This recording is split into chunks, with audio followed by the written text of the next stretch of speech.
사도 바울이 볼 때 고린도의 교인들이 정말 어린아이처럼 보였어요. 말씀을 들어도 잘 변하지 않는 유치한 어린아이와 같은 마음. 그래서 오늘 1절 말씀해 보니까 형제들아 내가 신령한 자들을 대함과 같이 너희에게 말할 수 없어서 육신에 속한 자 곧 그리스도 안에서 어린아이를 대함과 같이 하노라. 한심하기는 한데 그들을 포기할 수는 없었어요. 그래서 포기하는 것이 아니라 그들을 어린아이처럼 대하며 그들이 변하기를 원하는 마음.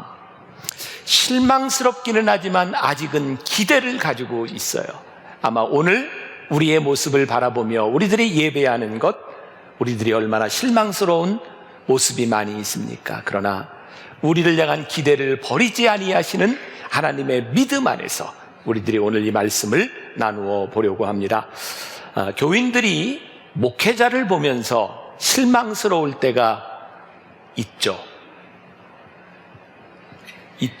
네, 그래서 교회를 옮기는 사람들을 조사해 봤더니 교회를 옮기는 제일 큰 이유 중에 하나가 목사들에 대한, 목회자에 대한 실망감이라고 말을 합니다. 그런데 저도 교인들에 대해서 실망스러울 때가 있겠죠. 네, 그래서 종종 저도 교회 나오기가 싫어요. 그러나 만일 우리들이 실망스럽다고 떠나간다고 문제가 해결되겠습니까? 떠난다고 해결될 문제가 아닙니다. 하나님의 능력으로 우리들이 회복되어야 될 문제이고, 우리가 어린아이 같다면 우리의 믿음이 성숙돼 가야 되지 않겠습니까? 그것이 바로 사도 바울의 마음이었고, 저도 사도 바울의 마음으로 오늘 말씀을 여러분들과 함께 나누려고 합니다. 제가 정확한 출처를 알지 못하겠어요. 온라인상에서 보았는데 어떤 여론기관에서 기독교인들에 대한 의식 설문조사를 했습니다. 463명의 응답자 중에서 지금 한국교회에 가장 필요한 것이 무엇이냐라고 물었더니 66.3%가 성도의 신앙 성숙이라고 대답을 했답니다. 참 의외인데, 놀라운데 단지 4.1%의 사람만이 교회 부흥과 성장이라고 대답을 했습니다. 그리고 교인들에게 물었습니다. 지금 교회를 바라보며 우려스럽다고 생각합니까? 라고 물었더니 조금, 많이, 심각하게 이렇게 대답한 사람이 무려 91.8%나 되었습니다. 결국 우리들이 성숙에 대한 문제와 교회에 대한 염려를 가지고 있는데, 또 저에게 놀라웠던 것은 사람들에게 지금 한국교회의 부정적인 모습을 바라보며 그것이 당신들의 영적 성장에 어떤 영향을 미친다고 생각합니까? 라고 했더니 60% 이상 되는 사람들이 별로 영향을 미치지 않습니다 라고 대답을 했어요. 저는 그 설문을 보면서 우리들이 성숙에 대한 고민을 하고 한국교회에 대한 고민을 한다는 것 자체가 이미 우리 교인들 가운데 많은 성숙함이 있다는 생각을 가지게 되었어요. 그리고 우리가 가지고 있는 문제들 때문에 우리들이 포기하거나 우리들이 넘어지는 것이 아니라 우리들의 신앙을 어떻게 성숙하게 가지느냐, 이것은 우리 개개인의 문제일 수도 있겠다는 생각을 합니다. 저희 교회는 불행인지 다행인지, 제가 담임 목회를 하던 초창기 때는 처음 교회를 나오는 예수를 믿는 사람들이 꽤 많이 됐는데, 요즘은 대부분이 다른 데서 신앙생활을 하다 들어오는 분들이에요. 그분들의 특징이 교회에 대한 프로그램이나 또 교회의 신앙생활을 소개하면 굉장히 방어적입니다. 이런 대답들을 많이 해요. 저 조용히 다니고 싶습니다. 저 그냥 놔두세요. 그 말 가운데는 신앙생활을 하면서 받았던 마음의 상처들이 있는 것 같아요. 근데 제가 마음이 아픈 것은 사람에 대한 상처와 제도에 대한 상처 때문에 그것이 방어가 되어서 하나님의 은혜에 대해서도 방어의 막을 치고 있다면 이것은 참 불행한 일이 아니겠는가. 사랑하는 여러분, 우리들의 문제와 성숙되지 못함, 그것은 우리들이 피해가야 될 것이 아니라 해결해야 될 문제이고, 그 어떤 상황 가운데서도 우리들의 신앙은 자라나야 되는 것입니다. 제가 오늘 마음에 기대를 가지고 여러분들에게 말씀을 드립니다. 여러분들의 신앙이 자라나기를, 실망스러움이 포기가 아니라 기대가 되어질 수 있기를 간절히 소원합니다. 오늘 싸움이 일어나는 이유, 어린아이와 같은 이유는 무엇일까요? 유치한 사람이 싸움을 합니다. 싸움을 하는 이유는 내 편과 내 편이 나누어져 있기 때문에 싸움을 합니다. 저는 오늘 여기에서 예배드리는 여러분들이 무엇보다도 참 행복할 수 있고, 제가 만나교회 목회를 하면서 너무너무 행복한 것 중에 하나는, 제가 지금 10여 년 동안 만나교회 목회를 하는 동안 저희 교회가 한 번도 목사 편과 교인 편으로 나뉜 적이 없고, 목사 편과 장로 편으로 나뉜 적도 없고, 목사 편과 부목사 편으로 나뉜 적도 없고, 우리들이 이 교회 안에서 나뉘어져 싸운 것이 없다고 하는 것이 저와 여러분들에게는 참 큰 축복이라는 생각이 들어요. 그러면서도 제 마음 가운데는 두려움이 있어요. 하나님, 지금까지는 우리들이 그렇게 싸우지 아니하고 누구 편도 아니었지만, 혹시라도 우리의 믿음이 자라나지 못함으로 인하여 우리들이 하나님께 속한 자가 아니라 누구 편이 되는 것, 이것이 얼마나 두려운 일인지 몰라요. 육신은 성장하지만, 신앙의 연수가 자라지만 어린아이처럼 머무는 이유는 무엇일까요? 어린아이의 특징은 하나님의 뜻을 살피기보다 자기 속에 있는 욕망과 자기 속에 있는 본능에 충실하다는 겁니다. 본능은 언제 나타나나요? 결정적인 순간에 나타나요. 별로 우리들에게 이득의 문제가 걸려있지 아니하고 우리들이 그냥 지나갈 수 있는 부분에서 본능과 욕심의 문제는 그리 중요하지 않습니다. 그러나 결정적인 순간에 우리들에게 이익과 기득권이 걸린 문제에 있어서 우리의 본능들이 드러날 때가 있어요. 사도 바울이 아팠던 마음은 그런 것이었어요. 적어도 예수의 이름으로 사도 바울이 그곳에서 전도를 하고 교회를 세우고 거기에 예수를 믿겠다고 들어온 사람들인데, 그들 눈에 보이는 이득에 대한 문제, 그것에서 본능들이 드러나고, 그리고 하나님의 사람의 모습이 보이지 않는 거예요. 사실 저는 오늘 말씀을 준비하면서 제가 1년에 몇 차례 정도 그런 경우가 있는 것 같아요. 제가 말씀을 준비해 놓고도 제 마음이 불안해요. 제가 말씀을 준비했는데 제 마음에 차지 않아요. 오늘 새벽에 어머니 기도실에서 이 말씀을 가지고 제가 간절하게 기도할 수밖에 없었던 것은, 하나님, 너무너무 부족하다고 생각하기 때문에 하나님께서 이 말씀 가운데 역사하여 주시기를 소원합니다. 제가 오늘 말씀을 전하며 제가 바라는 것은 제 말이 아니라 오늘 하나님의 말씀이 살아서 여러분들에게 꽂히기를 소원하고, 하나님의 말씀이 여러분들을 변화시킬 수 있었으면 좋겠어요. 하나님을 믿는 우리들에게 끊임없이 일어나야 되는 자기 고백이 있을 것 같아요. 예수는 우리들이 한번 믿는 것으로, 우리들이 교회 들어오는 것으로, 예배를 드리는 것으로 끝나는 것이 아니라 우리들이 살아가는 인생 가운데 끊임없이 일어나는 우리의 본능과 욕심에 대한 문제 가운데서 끊임없이 싸우고, 그 싸움 가운데서 우리들이 이긴 고백이 생겨질 때 우리의 신앙이 성숙되어 갈 수 있는 것이 아닐까. 제가 미국에서 공부하던 시절에 이 언어에 대한 문제 가지고 참 힘들었던 기억들이 있어요. 시카고나 로스앤젤레스 큰 도시는 한국교회 예배를 가면 대부분의 사람들이 한국말을 잘합니다. 그런데 조금 중소도시로 가서 자리 잡은 한인들이 있는 곳에 가면 한국말을 못하는 한국 사람들이 꽤 많아요. 듣기는 하지만 말이 잘 안 돼요. 저도 영어를 하면서 제일 힘든 게 영어로 기도하는 겁니다. 참 힘들어요. 그런데 그 한국 교회에도 늘 대표 기도할 때면 한국말을 잘 못하는 한국 사람들이 그게 제일 큰 근심이에요. 그래서 기도를 하려고 하면 대개 이제 다른 사람의 기도를 유심히 듣습니다. 어떻게 하는가. 자, 그 위스콘신의 어떤 교회에서 있었던 일인데요. 그 교회에 1.5세죠. 한국말을 잘 하지 못하는 그분이 대표 기도를 하게 되었대요. 열심히 준비했고요. 대표 기도는 일정 부분 패턴이 있죠. 일단 전능하신 하나님에서 시작해서 천지를 창조하시고 또 이 나라와 이 민족을 지켜주시고 목사님을 위해 기도하고 이런 패턴이 있잖아요. 이분이 쭉 기도하면서 이렇게 기도를 한 거예요. 실제 있었던 일입니다. 하나님, 우리 목사님을 붙잡아 주셔서 성령으로 충만케 해주세요. 영적으로, 성적으로 충만케 해주세요. 이분이 이렇게 기도를 한 거예요. 이분은 자기가 지금 무슨 말을 하는지를 모르고 대개 하는 사람들이 영적으로, 육적으로 이제 한다는 게 그런 기도를 했어요. 그때 예배에 기도를 하고 있던 사람들이 굉장히 힘들었대요. 듣고 있는데 제가 얼마 전에 목사님들하고 이야기를 하는데 어떤 교회 영어 예배가 있는데 그 영어 예배 담당한 1.5세 목사님이 이제 한국말을 잘 못해요. 근데 모임에 늦게 왔대요. 늦게 오더니 내가 이렇게 늦게 온 것은 이유가 있었어요. 내가 지금 우리 어머니 육갑잔치에 참석하고 왔어요. 또 그렇게 이야기를 회갑을 얘기한 거죠. 근데 나온다는 게 육갑잔치가 나왔던 모양이에요. 그러니까 언어와 행동이라고 하는 것은요, 우리들이 바꾸려고 해도 잘 바뀌어지지 않습니다.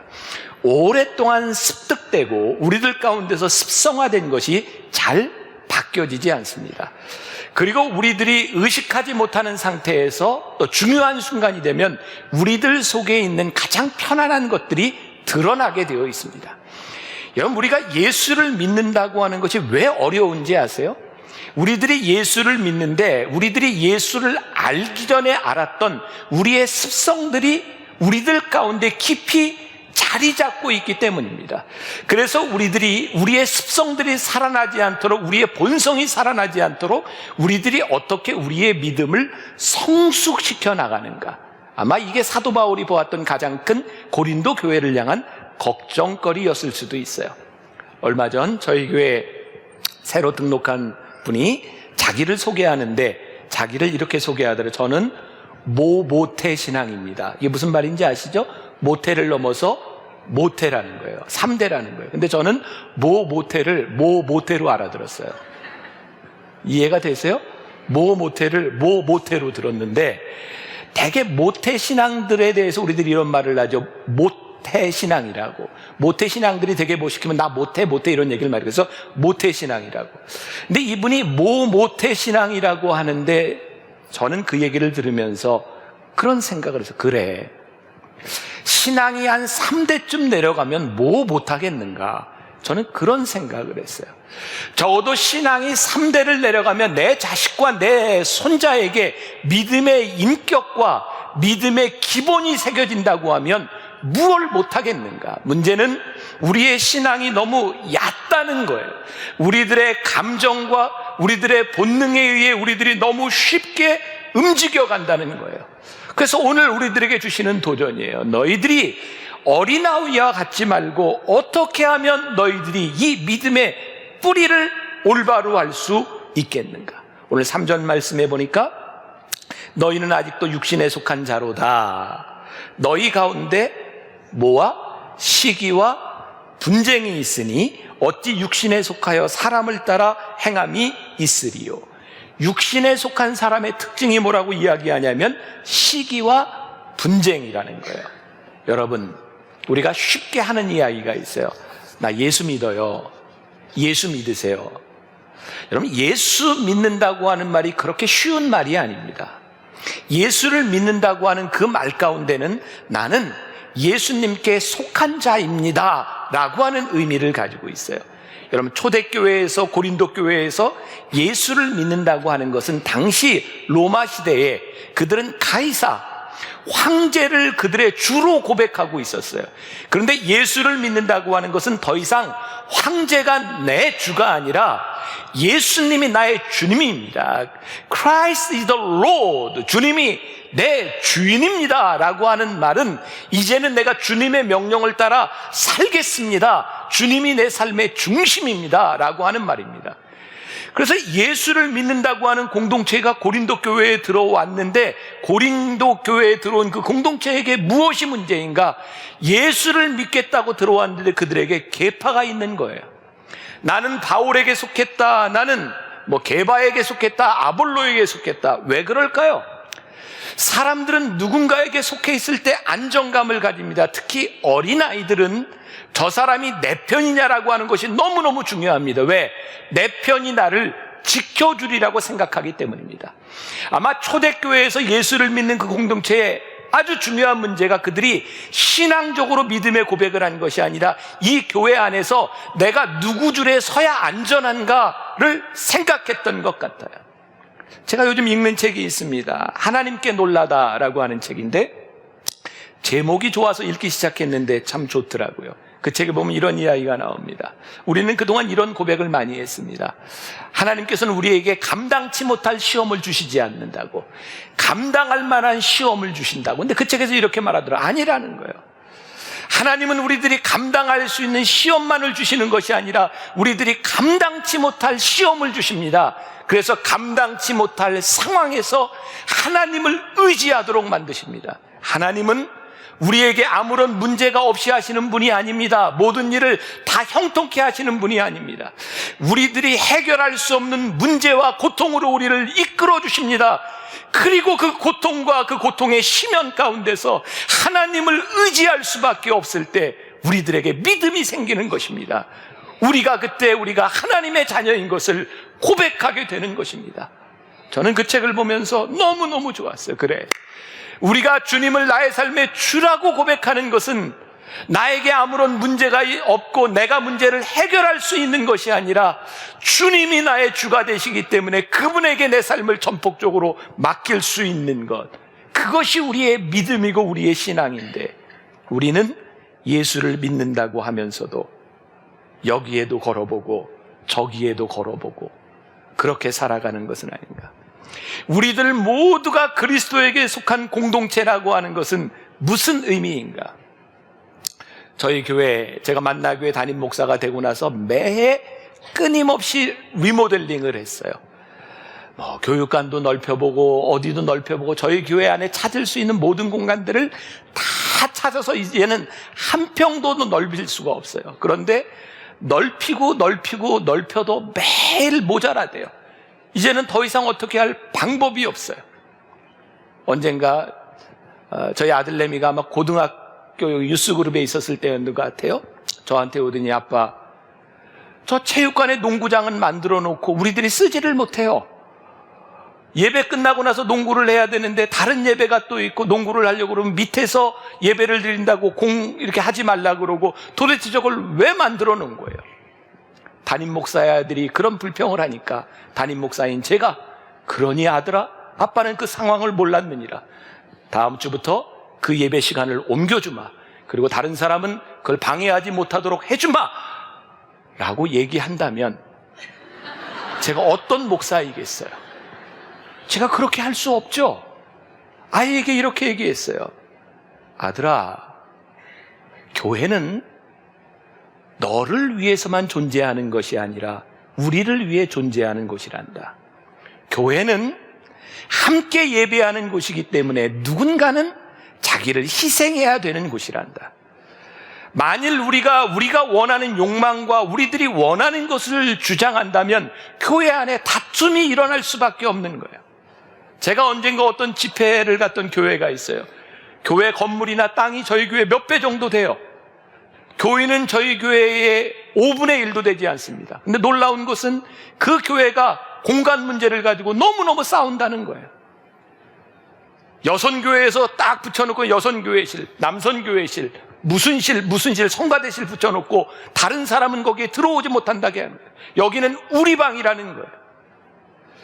우리가 그리스도의 몸으로 우리들이 불리움을 받는데 너무나 유치하게 유아적 사고를 가지고 이것은 내 것이고 이것은 내 것이라고 생각하는데 어떻게 우리들이 교회가 그리스도의 몸이라고 고백할 수 있느냐는 거예요. 제가 그제 신방을 하다가 예배를 드리고 점심을 먹게 됐어요. 점심을 대접하는 가정에서 정말 환상적으로 음식을 준비했어요. 너무너무 맛있는 거예요. 너무 맛있게 먹다가 제가 혀를 깨물었어요. 근데 피가 나기 시작하는데 주인이 미안할까봐 제가 얘기도 하지 못하고 계속 피를 닦으면서, 제가 오늘은 이렇게 말을 편안하게 하는데 어제까지만 해도 결혼 주례를 하는데 말하는 게 힘들 정도로 지금 여기가 퍼렇게 입술 반쪽이 멍이 들어 있어요. 제가 음식을 먹다가 혀를 깨물고 너무너무 아프고 화가 나서 벤치 가져와 이빨 빼. 이빨이 나를 깨물었어. 그럴 수 있나요? 이가 빠지면 음식을 먹지 못해요. 이가 나에게 상처를 주었을지 모르지만 그것은 내 몸의 일부이고 내 지체이기 때문에 그것을 그렇게 버리거나 나에게 조금 힘들게 했다고 해서 뽑아버릴 수가 없는 거예요. 왜? 내 몸이기 때문이에요. 여러분, 우리의 삶이, 우리가 교회 공동체를 이룬다고 하는 것은 그렇게 쉽게 내 마음에 안 든다고 싸울 수 있는 것이 아니라 우리들이 그리스도의 몸에 동참함으로 인하여 그 사람이 귀한 지체임을 고백할 수 있을 때 우리들의 믿음이 성숙해 가는 것이 아니겠어요? 예수님께서 이 땅 위에 공생애를 사실 때 예수님이 제자를 부르셨어요. 갈릴리 바닷가에서 고기를 잡고 있는 베드로, 야고보, 요한에게 나를 따르라. 그랬더니 제자들이 배와 그물을 버려두고 예수님을 따라갔어요. 예수님이 제자들과 함께 다니다가 이번에는 세관에서 세금을 받고 있는 세리 마태에게 나를 쫓으라. 그랬더니 마태가 그것을 놓아두고 예수님을 쫓아갔어요. 이게 무슨 의미일까요? 내가 지금은 돈을 받는 일, 내가 고기를 잡는 일이 내 삶의 중심이었지만 이제는 내 삶의 중심이 바뀌었습니다. 주님을 따라가겠습니다 라고 하는 고백입니다. 여러분, 이것은 세상을 등지거나 세상을 포기했다는 것이 아닙니다. 내가 이 세상을 살아가며 지금은 이 일이 나의 중심이었지만 내가 예수님을 나의 주로 고백한다는 것은 이제 내 중심이 이것이 아니라 주님이라고 하는 것을 고백하는 겁니다. 지금까지는 내가 먹고 사는 문제가 내 삶의 가장 중심이 되었고 내 삶의 관점에서 생각을 했고 내 성질대로 살았을지 모르지만 이제는 주님께서 내 삶의 주가 되심으로 내가 주님의 생각으로 이 세상을 보겠습니다. 그것이 주님을 따른다는 의미요, 내가 예수를 믿는다는 것입니다. 오늘 여러분들에게 챌린지, 여러분들에게 도전하는 것입니다. 내가 예수를 믿는다고 하는데 여러분들의 중심에 예수님이 계신가? 아니면 내가 예수를 믿는다고 하면서도 여전히 내 삶의 기득권에 대한 문제, 내가 취할 수 있는 어떤 이득에 대한 문제를 가지고 내가 싸우고 내가 이 문제에 있어서는 절대로 손해를 보지 않고 양보할 수 없다고 여러분들이 말하고 있는 것은 아닌가? 우리들의 삶에 문제가 생길 때 우리의 주인이 누구인지가 드러납니다. 오늘 혹시 여러분들 가운데 중요한 인생의 문제를 가지고 하나님 앞에 기도하는 분이 있다면 여러분들의 문제 가운데서 여러분들의 주인이 누구인지를 분명히 고백할 수 있는 순간입니다. 우리는 오늘 이렇게 고백합니다. 우리는 예수님을 믿습니다. 나는 주님을 의지합니다. 그분이 내 삶을 주관하시는 분이십니다. 오늘 말씀 가운데 육신에 속하여 사람을 따라 행함이라는 말이 있어요. NIV 성경에 보면 참 발음하기 worldly라고 하는 말을, 세속적인이라고 하는 말을 쓰고 있고, 유진 피터슨의 메시지 성경에 보면 자기 마음대로 될 때에만 만족하는 것, 이것이 육신에 속한 사람이래요. 자기 마음대로 될 때만 만족하는 사람이 육신에 속한 사람이래요. 여러분들은 교회 공동체에서 여러분들이 예수님을 주라 고백하며 살아가면서 여러분들은 어디에 만족하세요? 내 마음대로 될 때만 만족하는 것이 아니라 하나님의 뜻이 이루어지는 하나님의 섭리 가운데 내가 있음을 여러분들이 만족할 수 있는가? 만일 제가 목회를 하면서 여기 있는 모든 성도들이 내 편이었으면 좋겠다, 그것이 내 삶의 만족이 된다면 제가 어떤 사람일까요? 만일 여러분들이 신앙생활을 하는데 여러분들이 오늘 말씀을 들으며 저 목사님이 내 편이었으면 좋겠다라고 생각한다면 그게 무슨 일일까요? 유치한 일입니다. 어느 날 제가 새벽에 글을 썼던 적이 있어요. 하나님, 저에게 소원이 있습니다. 제가 목회를 하는 동안 교인들을 제 편으로 만드는 유치한 목사가 되지 않게 하여 주옵소서. 저의 편이 되는 것보다 하나님의 편이 되는 것이 훨씬 더 감사한 목사가 되게 하여 주옵소서. 아마 제가 평생을 스트러글하며 가야 될 문제일지 몰라요. 나를 도와주는 것보다, 내 편이 되는 것보다 하나님의 편에 서는 것이 더 귀한 것이 될 때, 여러분들이 만나교회 신앙생활하며 여러분들 같이 신앙 공동체에 있는 사람들이 하나님의 사람으로 살아가는 것이 여러분들의 기쁨이 될 수 있을 때, 우리들이 이 유아적인 이 어린 우리들의 모습을 극복할 수 있는 것은 아닐까. 요즘 제가 나이가 확실히 드나 봐요. 저보다 연세 많은 분들 죄송합니다. 새벽이 되면 일찍 깨요. 잠을 좀 오래 자고 싶은데 안 돼요. 그냥 깨요. 요즘은 제가 조금 일찍 일어나면 새벽 3시, 늦으면 5시 요때쯤 일어납니다. 근데 저는 요즘 너무너무 행복합니다. 잠을 못 자는 건 조금 거시기한데 일찍 일어나서 너무너무 행복해요. 왜냐하면 그 시간이 조용해요. 제가 홀로 말씀을 보고 묵상하고 글을 쓰고 하는데 너무너무 행복해요. 저는 그 시간을 이렇게 저 스스로 이렇게 생각해요. 거룩한 고독의 시간. 다른 사람에게 아무도 방해를 받지 아니하고 어쩌면 제가 제 마음으로 하나님을 독대할 수 있는 너무너무 좋은 시간이에요. 오늘 말씀을 준비하면서 그 생각이 났어요. 애들은 절대로 고독한 것을 참지 못합니다. 애들은 분주합니다. 누군가 같이 있지 못하는 것에 대해서 불안합니다. 그러나 어른은 고독을 즐깁니다. 신학에 성숙한 사람은 하나님과 거룩한 독대를 즐길 수 있어야 합니다.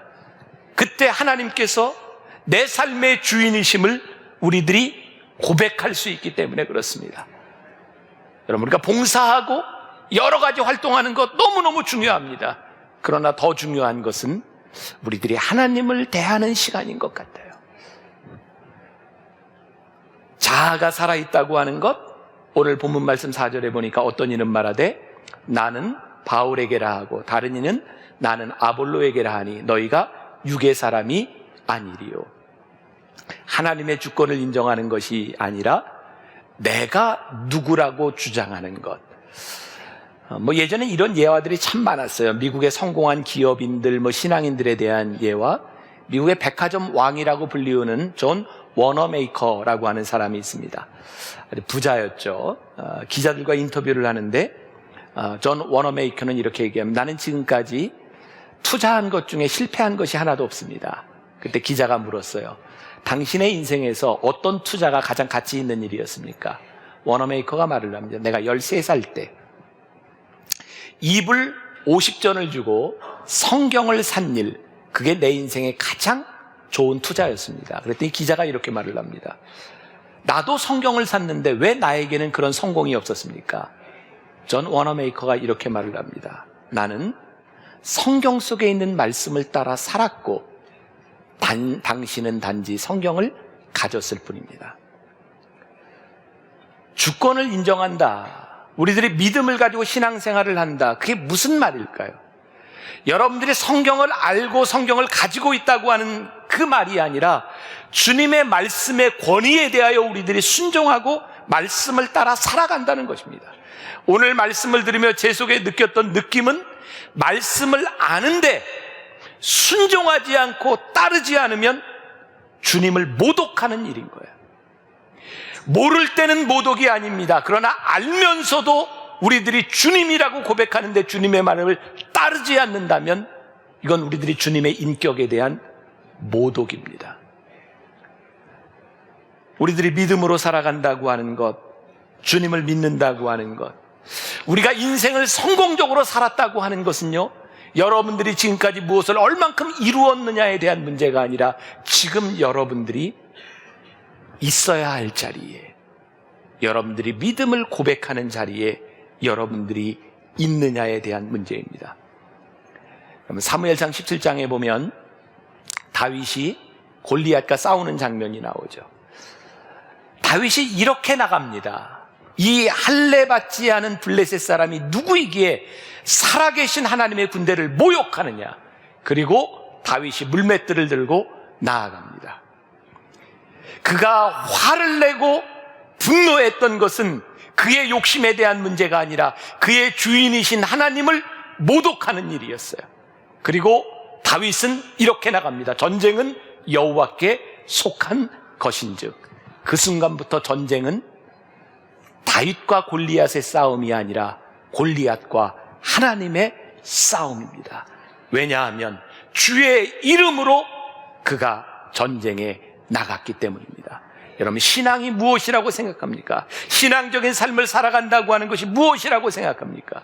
내가 하나님의 나라와 하나님의 의를 위하여 내 욕심과 내 기득권을 내려놓고 하나님의 의를 위하여 내가 일어나기 시작할 때 이 모든 것을 더하시는, 우리를 위해 싸우시는 하나님을 우리들이 경험하게 되는 것, 이것이 믿음입니다. 어린아이들은 시기하고 질투한다고 되어 있어요. 제가 많이 이렇게 몸이 아팠던 때 제가 주일 설교도 몇 달 동안 못하고, 그리고 기도원에 가서 매월 2박 3일씩 쉬었던 적이 있어요. 가서 다른 목사님 설교도 듣고 기도도 하고 제 시간이 되면 제가 설교도 할 때였어요. 그때 제가 참 저 스스로 참 듣기 힘든, 제 마음이 참 아팠던 설교가 있어요. 한 목사님이 나와서 설교를 하시는데 70이 넘은 목사님이에요. 그분 이렇게 얘기를 하시더라고요. 하나님이 나를 축복해 주셔서 나는 70평생을 살아오는 동안 한 번도 몸이 아파서 강단을 비워본 적이 없노라고. 하나님이 나를 이렇게 축복해 주셨노라고. 제가 그 설교를 들으면서요, 제 마음이, 제가 아마 그때도 아팠기 때문에 연약했던 것 같아요. 하나님, 저도 저렇게 살고 싶어요. 부러운 거예요. 하나님, 나에게는 왜 그런 건강을 주시지 않는 거예요? 하나님, 저는 너무 힘들어요. 그리고 그 다음날 제가 설교를 할 때였는데 제가 자랑할 수 있는 게 없었어요. 교인들과 나눌 수 있었던 것은 제가 너무 힘들고, 그러나 그 가운데 나를 붙잡아 주셨던 하나님, 내가 그 하나님을 의지할 수밖에 없었던 이야기를 나눌 수밖에 없었어요. 말씀을 마치고 제가 이렇게 오후에 길을 걷고 있는데 그 기도원의 어떤 직원이 저에게 와서, 목사님, 저희 기도원은 목사님들이 이렇게 설교를 마치면 목사님들의 설교를 다 테이프로 만들어서 판매를 합니다. 목사님 설교가 제일 많이 팔렸습니다. 제가 무슨 생각을 했는지 아세요? 이곳에는 약한 사람이 참 많구나. 약함으로 인하여 위로받는 사람도 참 많구나. 건강함이 축복인 사람도 있고 연약함이 축복인 사람도 있고, 우리가 누구를 시기하거나 질투할 수 있는 것이 아니라 그 사람에게 역사하시는 하나님을 내가 감사할 수 있는 것, 그게 정말 복된 일이구나. 저는 지금까지 목회를 하면서 그냥 소위 세상적으로 얘기해서 별로 실패한 적이 없어요. 그 얘기는 그냥 가는 데마다 그냥 목회하면서 부흥도 되고 뭐 이랬다는 거죠. 제가 전도사 시절에 산골로 들어갔을 때 제가 처음 갔던 그 교회, 누군지 모르지만 전임 목사님이 교회를 예쁘게 전왔어요. 제가 군목으로 갔을 때 저희 교회 믿음 좋은 사단장이 사제를 털어서 건물을 지어놨어요. 제가 유학 가서 파트타임으로 교육목사 사역을 하던 그 시절에 그 교회는 교인들이 알아서 다 교회를 구입한 곳이었어요. 제가 유학을 마치고 만나교회에 나왔더니 교인들이 다 건축을 끝내놨더라고요. 저는 한 번도 건축을 해보지 않았어요. 저는 한 번도 교회를 져보지 않고 목회를 해요. 그리고 제가 목회를 하면서 한 번도 소위 세상 사람들이 얘기하는 그런 어려움과 실패를 경험해 보지 않고 목회를 했어요. 오늘 말씀을 준비하면서 하나님께서 저희 깨닫게 하신 거예요.